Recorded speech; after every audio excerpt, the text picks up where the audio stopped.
हाँ, 18 question 25 chapter का है। देखो आप इसमें क्या हो रहा है कि एक metal block of density 6000 kg पर मीटर क्यूब और मास दे रखा है आपको 1.2 kg। ठीक है, suspended through spring of constant 200 Newton पर मीटर। तो सिंपल स्प्रिंग ब्लॉक सिस्टम है वर्टिकल पोजीशन में। ठीक है, अभी तक जैसा कह रहा है उसके हिसाब से the dipped in water kept in the vessel, but अब इसको आपने एक पानी में डिप कर रखा है इस तरीके से, ऐसी सिचुएशन में। ठीक है, पानी में डिप है। The water has a mass of 260 ग्राम। पूरे पानी का जो पानी है इसमें उसका मास दे रखा है 260 ग्राम। ठीक है, and the block is at height of 40 centimetre. तो ये जो हाइट दे रखी है यहाँ से, ये 40 सेंटीमीटर दे रखी है। ठीक है ना, और पूरे पानी का मास है, मास ऑफ वाटर, इसको MW कह देते हैं, 260 ग्राम है, 260 ग्राम। ये सब इसने बोल रखा था। स्प्रिंग कांस्टेंट आपको दे रखा है 200 न्यूटन पर मीटर दे रखा है, 200 न्यूटन पर मीटर, 200 न्यूटन पर मीटर स्प्रिंग कांस्टेंट है। ठीक है, ब्लॉक का, और ब्लॉक का मास भी आपके पास है 1.2 kg। ठीक है, ब्लॉक का मास है आपके पास MB, इसको बोल सकते हैं, 1.2 kg दे रखा है आपको। इस तरीके से हैंग है सिस्टम। ठीक है, वाटर का मास एंड हाइट दे रखी है। ठीक है, if the support of the spring is broken. ठीक है ना, support of the water will be the rise in the temperature of the water. मतलब ये डिस्कनेक्ट हो गया स्प्रिंग से तो ये नीचे गिर जाएगा। तो सेकंड सिचुएशन में क्या होगा, आपका ब्लॉक कहाँ पर होगा। अब स्प्रिंग का रोल खत्म हो गया है देखो, क्योंकि स्प्रिंग में एनर्जी स्टोर थी जब तक ये इस पोजीशन में था। ठीक है, फिर वो एनर्जी डिसिपेट हो गई है और ब्लॉक यहाँ पहुंच चुका है। तो आपसे पूछा है कि what will be the rise in the temperature of the water. तो वाटर का टेम्परेचर कितना बढ़ जाएगा। वाटर का मतलब वाटर प्लस ब्लॉक दोनों का सेम टेम्परेचर होगा।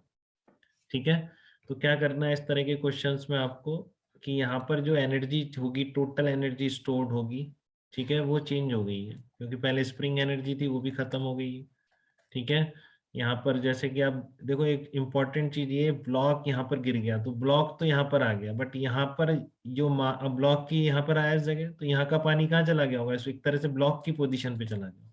ठीक है ना, ये पानी उठ के नहीं आता, धीरे धीरे पूरा वाटर शिफ्ट होगा। तो हम इक्विवेलेंट ये मान सकते हैं कि पूरा की पूरा ये वाटर इस हाइट पर चला गया और ब्लॉक यहाँ पर आ गया। ठीक है, तो आपका करना बहुत सिंपल है कि आपका जो भी एनर्जी का चेंज आया, that is equal to MS delta theta. Water plus block को मिल जाएगा, बट एनर्जी का चेंज ध्यान से लिखना है इसमें। इनिशियल कौन कौन सी एनर्जी है इसके पास, एक स्प्रिंग यहाँ पर एक्सटेंडेड है, वो निकाल सकते हैं कितनी एक्सटेंडेड होगी, तो स्प्रिंग एनर्जी है। ठीक है ना, अब पोटेंशियल एनर्जी लिखनी है, ग्रेविटेशनल पोटेंशियल है, तो कहीं रेफरेंस मानना पड़ेगा। लेट्स से इसको मैंने 0 रेफरेंस लाइन मान ली। ठीक है, तो आपको जो पोटेंशियल एनर्जी का डिफरेंस लिखना है उसको आप MS डेल्टा थीटा के बराबर करेंगे। तो वो पोटेंशियल एनर्जी का डिफरेंस कैसे लिखोगे, एक तो आपके यहाँ पर एनर्जी है हाफ kx²। ठीक है, और फिर उसके बाद यहाँ पर अगर 0 रेफरेंस ले रहे हो तो यहाँ पर इसकी ब्लॉक की पोटेंशियल एनर्जी भी है mgh। ठीक है, और फाइनल केस में क्या है आपका, देखो ये ब्लॉक यहाँ पर आ गया, अभी यहाँ पर ये जो वाटर यहाँ पहुंचा है, ये वाटर इनिशियली यहाँ पर है, तो अभी इसकी कोई एनर्जी नहीं लिख रही क्योंकि रेफरेंस लाइन पर है। ठीक है ना, क्योंकि ये रेफरेंस लाइन पर है। ठीक है, जब लेकिन इस सिचुएशन में क्या होगा, इसकी देखो पोटेंशियल एनर्जी 0 हो जाएगी ब्लॉक की। फाइनल सिचुएशन में स्प्रिंग की खत्म ही हो गई, स्प्रिंग के पास तो कुछ है ही नहीं, ब्लॉक की भी पोटेंशियल एनर्जी 0 हो गई। ठीक है, बट यहाँ पर इस वाटर की आ जाएगी, तो यहाँ पर ध्यान से आपको फाइनल पोटेंशियल एनर्जी 0 नहीं लिख के क्या लिखना होगा, M water into G into H. अब ये वाटर का मास भी लिख सकते हैं क्योंकि इसका वॉल्यूम निकाल सकते हैं ब्लॉक का। ठीक है, तो इनिशियल पोजीशन में टोटल एनर्जी किस किस की आ रही है, स्प्रिंग की पोटेंशियल एनर्जी आ रही है। ठीक है, प्लस आपके पास किसकी आ रही है, ब्लॉक की ग्रेविटेशनल पोटेंशियल एनर्जी आ रही है, UV कह सकता हूँ। तो spring potential energy plus block की, इस वाटर की यहाँ पर 0 है। और फाइनल केस में ब्लॉक यहाँ पर आ गया है, बिकॉज को 0 रेफरेंस बोल रहा हूँ तो ब्लॉक की 0 हो गई, बट पानी वहां पर है तो पानी की यहाँ पे लिखेंगे, स्प्रिंग खत्म हो गई। ठीक है, तो फिर आप just U initial minus U final is equal to क्या कर देंगे, ब्लॉक का मास इंटू ब्लॉक की specific heat into delta theta, plus water का मास इंटू वाटर की specific heat into delta theta. ठीक है, तो ये delta theta rise in temperature आपका निकल के आ जाएगा। तो ये प्रोसेस हमको करनी है। ठीक है, कोई डाउट है किसी को तो पूछ सकता है। कि आपका जो ग्रेविटेशनल पोटेंशियल एनर्जी का चेंज है दैट वो आपकी हीट वो टेम्परेचर बढ़ा रहा है, तो टेम्परेचर बढ़ा रहा है तो कैसे लिखेंगे, दैट एनर्जी का change is equal to M S delta theta. ये इंपॉर्टेंट चीज है कि यहाँ पर फाइनल जीरो नहीं कर देनी, नहीं तो आंसर में थोड़ा डिफरेंस आएगा बट गलत तो यही फिर। ठीक है, तो आपको यहाँ पर क्या करना है, ये जरूर अकाउंट में लेनी है, वाटर जो यहाँ पर शिफ्ट हो गया है तो उसकी पोटेंशियल एनर्जी, तो U initial minus U final is equal to M S delta theta. ठीक है, तो कैसे करा है एक बार पीडीएफ में देख लेते हैं, इसी प्रॉब्लम को पूरा यही किया गया है।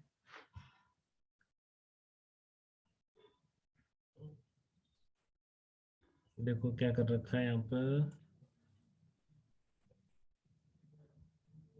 ये रहा आपका पीडीएफ सॉल्यूशन जो पीडीएफ में दिख रहा होगा। तो के ये सब दे रखा है, यू इनिशियल लिखी मैंने half K X naught square plus M B block की। ठीक है, तो यहाँ वैल्यूज पुट कर दी, ब्लॉक का मास 1.2 था। फाइनल क्या है, ये वाटर है साइड पर पहुंचा हुआ है, तो वाटर का मास कैसे लिखेंगे, डेंसिटी ऑफ वाटर और बिल्कुल उसी शेप का वाटर यहाँ पहुंचा है जैसे ब्लॉक का था, तो वॉल्यूम ब्लॉक का ही ले लिया मैंने, volume of block into G into H. ठीक है, अब सबसे पहला टास्क है ये इनिशियल एक्सटेंशन कैसे निकाला जाए। तो इनिशियल एक्सटेंशन निकालने के लिए मैंने क्या करा है, सिंपल फोर्स बैलेंसिंग अप्लाई कर दी बेटा। ठीक है ना, तो वॉल्यूम ऑफ ब्लॉक कितना आ गया, mass upon density of the block. ठीक है, तो ये तो आ गया, अब इस पर फोर्स बैलेंसिंग अप्लाई करो, देखो F B plus K X naught is equal to M G है। ठीक है ना, यहाँ तक कोई डाउट किसी को, यहाँ तक बात क्लियर है एकदम। तो देखो फिर आपने एक्स नॉट निकाल लिया, यहाँ से M G minus F B upon K value put कर दी, सब गिवन है आपको। जी मैं 9.8 ले रहा हूँ, density of water 10⁻3, volume of block क्योंकि मास और डेंसिटी दोनों दे रखी है ब्लॉक की, तो वहां से आ गया। ठीक है, और के आपने स्प्रिंग कांस्टेंट रख दिया 200, तो यहाँ से आपका इनिशियल एक्सटेंशन निकल के आ गया एक्स नॉट 0.049 मीटर निकल के। क्लियर, कोई डाउट इसमें, तो अब बस आपको वैल्यूज पुट करनी है एक्स नॉट की यहाँ पर, तो U initial minus U final, यहाँ पर एक्स नॉट की वैल्यू पुट कर देंगे। ठीक है, तो 4.1601 जूल निकल के आ गया आपका पोटेंशियल एनर्जी का चेंज। तो this loss will be is equal to, जैसा मैंने पहले बोला, m1s1 plus m2s2 into delta theta. सब गिवन है आपको, mass of block, mass of water given है 0.26 kg है, ध्यान रखना 260 ग्राम तक केजी में कन्वर्ट किया है उसको, स्पेसिफिक हीट दे रखी है वाटर की। तो आपका टेम्परेचर आ जाएगा 0.00298, तो आंसर इसका गिवन है 0.003 डिग्री सेंटीग्रेड। अगर आप वाटर का लेना भूल जाएंगे, जो मैंने बोला कि वाटर भी राइज हुआ है, तो ये 38 आता है, तो आंसर गलत होगा। ठीक है, ये एग्जैक्ट आंसर है आपका 0.003 डिग्री सेंटीग्रेड। कोई डाउट किसी को इस प्रॉब्लम में?